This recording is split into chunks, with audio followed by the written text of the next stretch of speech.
Hello, today's video is going to be about DNA replications, and I used my earplug to be the original DNA, and the small pieces of papers are the replicants, and the puzzle pieces are different enzymes.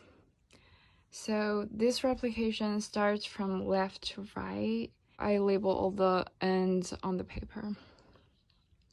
So to begin with unwinding, this enzyme called the helicase, it can break the hydrogen bonds between the two DNA strands. And this one called gyrase, it can relieve all the supercoils. These two guys are called single-strand binding proteins. They can protect the single-stranded DNA from binding with each other, and that would make helicases work in vain. So look at this replicant.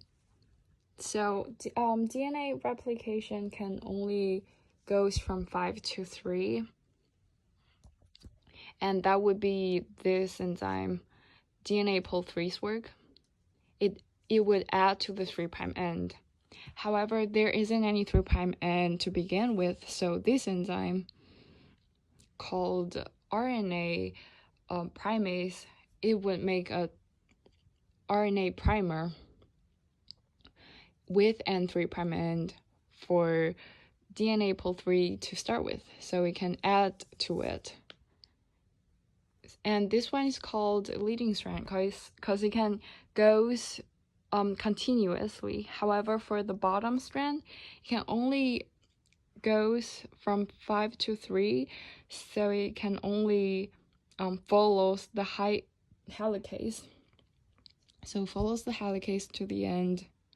And so after all these enzymes work is done, let's remove them.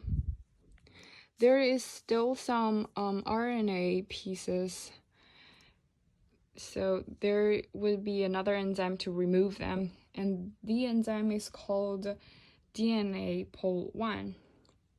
It would remove all the RNA pieces